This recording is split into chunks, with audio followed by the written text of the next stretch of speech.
You guys, Bullseye Boy back again. It's been a long time. It's been like a month since I've done a video. Obviously, if you're watching my videos before, I had a massive problem with my old camera, and basically it took a lot longer than expected. It should have been about a week, but it ended up just going longer and longer to the point where I had to get a new camera. So yeah, it's been like a month out without doing any videos, which has been like the most annoying time. But at least now I'm back to do my do my videos again. It's going to be like the same format. Like Monday I'll have a gaming video, like a universe mode. Then obviously Tuesday I'll have my Raw review. I'll be doing Off the Mic on a Thursday and Friday, and probably a couple of like other videos in between. But yeah, long time out. The thing is, I could have made videos because I had like my laptop webcam. It's just I don't want to make a video just for the sake of making a video with it being bad quality. I prefer to not make a video at all than give you guys a video that's got crap quality. So that was my reasoning for not doing anything. But yeah, guys, back again. This is my first video back. So Monday Night Raw review. Just watched the show. I didn't watch it live because it was on late and I was knackered last night. So I watched it just now. And I thought it was a pretty good show. Obviously, the month out of doing any videos, I didn't, get to talk about how, where the show was going. But obviously, since Shane was in control, the Raws were just getting so much better. And obviously, the last few with him and Stephanie McMahon, being like like hosts or whatever of the show, running the show together, it's still been really good. Some people might think it's kind of gone up and down, which maybe it has, but it's still a lot better than what we've been getting the last couple of years. So the Raws have been really good, and this Raw opened up with Chris Jericho comes out for the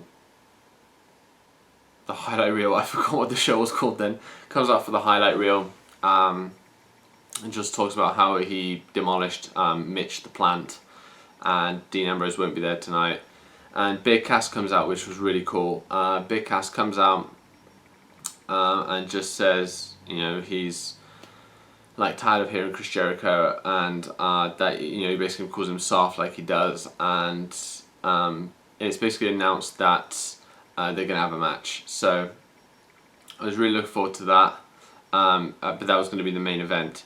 Then we had, I think we had the Divas match. We had,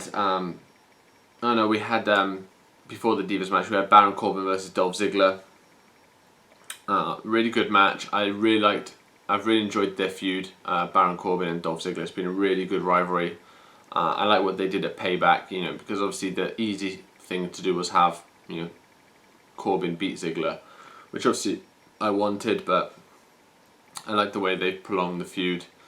And I mean, Baron Corbin is just, if he can improve a bit on the mic, he's got all the ring moves. I mean, his two big moves are just insane, especially his finisher, End of Days. It's just amazing. So Baron Corbin got the win over Dolph Ziggler, which was really good. So yeah, that was one of the best matches we had. Then we had like some backstage stuff with Charlotte trying to get Ric Flair, to be at ringside for Payback, and Shane basically said that he's not going to reverse Steph's decision, and that Ric Flair's also going to be banned from ringside in tonight's match.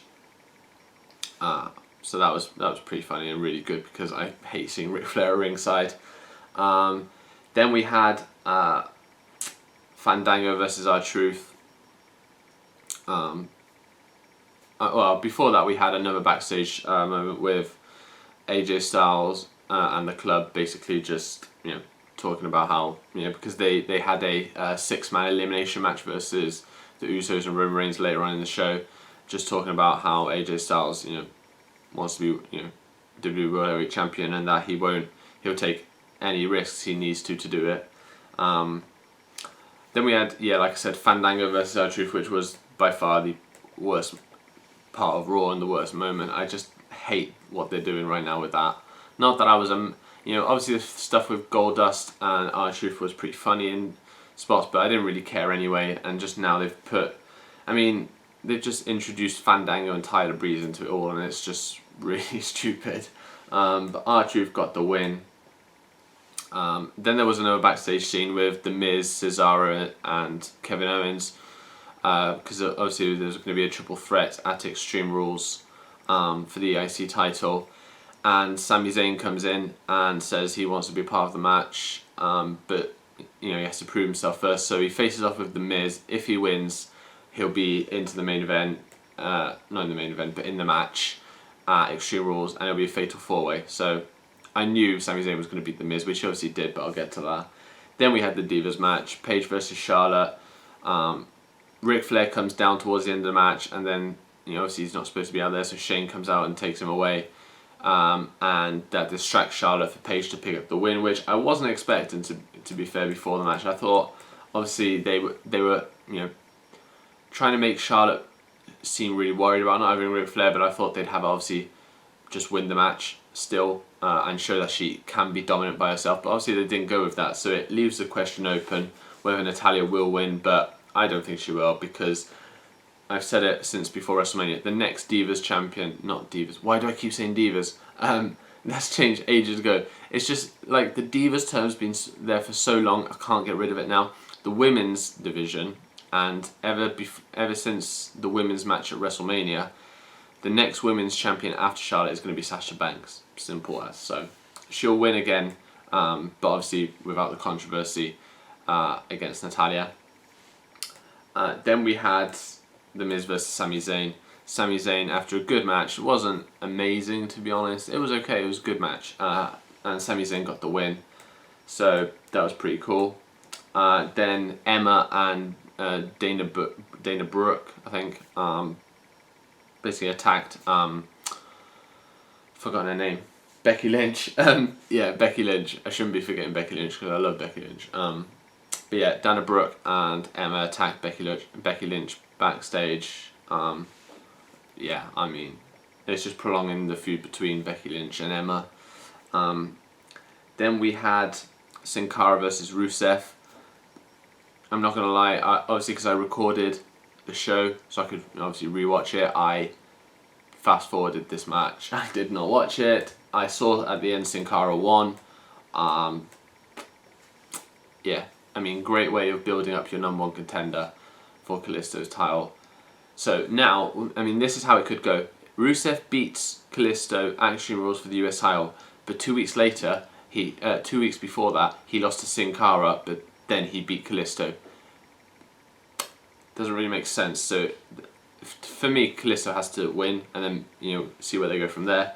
They can't just have Rusev win after just being beat by Sin Cara. That would just make his loss seem stupid, and then have, you know, Kalisto lose, you know, even stupider. So then we had the elimination match, the best feud by far in 2016 so far. AJ Styles versus Roman Reigns. They built this up unbelievably well. Roman Reigns looks like whether you hate him or like him, he's gone away from this, you know, horrible on the mic. I mean, you know, he's got a lot better. And he's not a full-on heel, but he's just not giving a basically a shit. And it's amazing to see. He's been amazing in this feud. AJ Styles has been amazing. The match at Payback was insane. So the elimination match, I think it was Jey Uso, or was it Jimmy? I think it was Jimmy. Jimmy Uso got eliminated first, then Carl Anderson, and then Jey Uso. So it was down to Roman Reigns versus Doc Gallows and AJ Styles. Reigns eliminates Gallows, and then it's one-on-one, and they take it outside, and Reigns is about to just powerbomb Styles through the ring announcer's table like he did last week, but gets hit with a chair shot, so he wins by disqualification.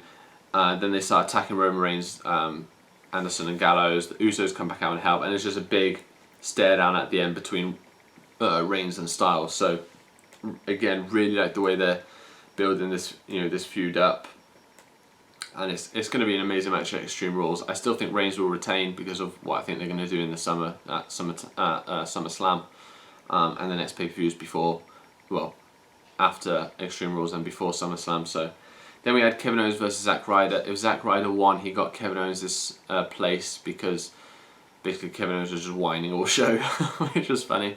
But Kevin Owens beat Zack Ryder. Kevin Owens was not going to be took out the Fatal 4-Way for the IC title. Although, you know, Zack Ryder's a guy we all want to cheer for, he was never going to win that match, and I don't think truly anyone wanted him to.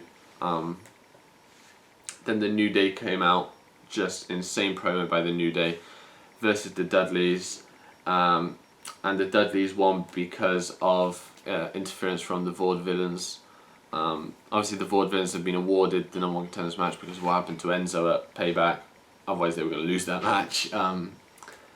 And then to end the show, obviously it was going to be Big Cass versus Chris Jericho, but as Jericho comes out, he gets attacked on the stage, but they keep going with the entrance, and Ambrose, basically when the lights come back on, Ambrose has Chris Jericho's jacket on, and it was amazing. It was really well done, and Ambrose just fitted this, this promo, not so much promo, but this scene and moment amazingly. It was perfect for him.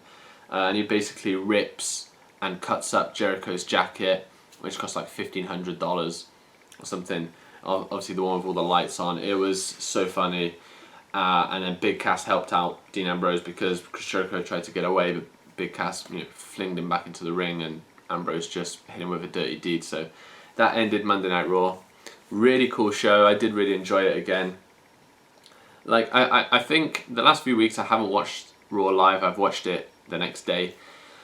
I think obviously that's a main thing for that is obviously the last couple of years we've had so many bad Raws that, because obviously UK time it's on at like 1 in the morning and it's on until 4, so I'm like knackered when I do my review early on the Tuesday because I haven't had much sleep, and whereas now I can have sleep, and then watch the show and then do the review straight after.